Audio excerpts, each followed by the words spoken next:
அடா பாவிகளா!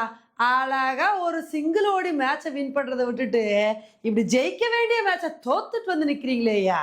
இப்படி வந்து டெல்லிய பார்த்து சொல்ற மாரி தான், இன்னைக்கு மேட்ச் வந்து ஆயிப்போச்சுங்க. இன்னைக்கு மேட்ச்ல வந்து டெல்லிக்காண்டி ராகுல் நல்ல ஒரு இன்னிங்ஸ குடுத்து 90 ரன் எடுத்து பட்டைய கிளப்புனாரு. அப்படியே மேட்ச வின் பண்ணி குடுப்பார்ன்னு நெனைக்கும்போது, ராகுல் ஒரு கட்டத்துல அவுட் ஆயிட்டாருங்க. அவ்வளோதான் டெல்லியோட சோலி முடிஞ்சுச்சு. ரிட்டயர்டா வந்த டேவிட் மில்லர் என்ன பண்ண போறாரோ அப்படின்னு எதிர்பார்த்தோம். கடைசி 2 ஓவர்ல 36 ரன் எடுத்தா வின்னு அப்படின்ற சுச்சுவேஷன் வந்துருந்துச்சு. அப்பதான் சிராஜோட அந்த ஓவர்ல பொளந்து கட்டி டேவிட் மில்லர் 2 சிக்ஸ் ஒரு 4 சொல்லிட்டு அடிச்சு பட்டை கிளப்பினாரு. அதுக்கப்புறம் விப்ராஜ் நிகமும் நானே என் பங்கு கடிப்பேன்னு சொல்லிட்டு அந்த ஓவர்ல அவர் வேற ஒரு 4 அடிச்சாருங்க.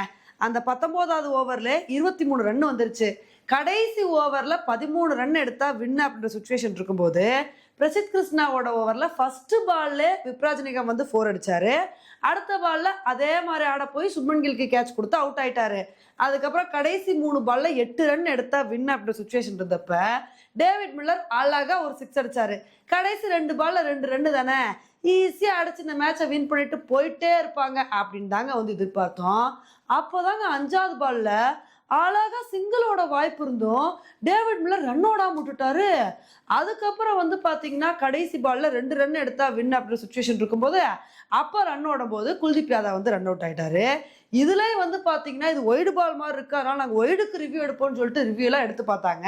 ஆனா செக் பண்ணி பார்க்கும்போது அதெல்லாம் ஒய்டு இல்லை, ஒய்டு கொடுக்க முடியாதுன்னு சொல்லிட்டாங்க. இதனால இந்த மேட்சை வந்து குஜராத் ஒரு ரன் வித்தியாசத்துல வின் பண்ணிட்டாங்க. இப்ப இந்த மேட்சை வந்து டெல்லி தோத்ததுக்கான காரணம் கரெக்டா டேவிட் மில்லர் வந்து சிங்கிள் ஓடாம விட்டதாங்க.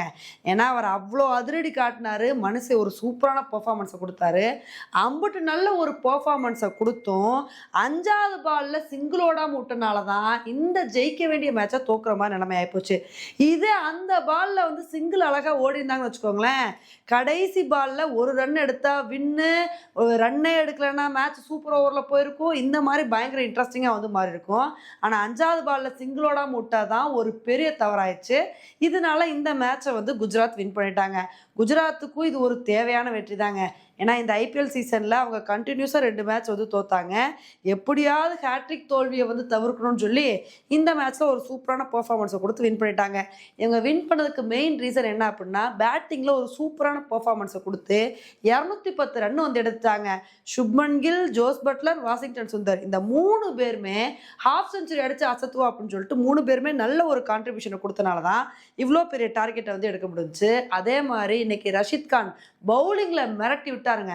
மனுஷன் ஒரே ஓவர்ல நிதிஷ் ராணா, சமீர் ரிஸ்வி இவங்க 2 பேரோட விக்கெட்டை வந்து எடுத்தாரு. அதுல சமீர் ரிஸ்வியை வந்து டக் அவுட் பண்ணிட்டாரு. அதுக்கப்புறம் வந்து பாத்தீங்கன்னா கேப்டன் அக்சர் பட்டேலோட விக்கெட்டை எடுத்தாரு. இந்த மாதிரி நல்ல ஒரு பவுலிங் பெர்ஃபார்மன்ஸை கொடுத்து 3 விக்கெட்டை வந்து எடுத்ததுதான் இந்த மேட்ச் வின் பண்றதுக்கு ஒரு முக்கிய காரணமா வந்துருந்துச்சு. ஓகே ஃப்ரெண்ட்ஸ், இந்த ஒரு மேட்சை பத்தி நீங்க என்ன நினைக்கிறீங்க அப்படின்றத என்னோட கமெண்ட் செக்ஷன்ல வந்து போடுங்க. இதே மாதிரி இன்னொரு வீடியோல உங்களை வந்து மீட் பண்றேன். Bye friends.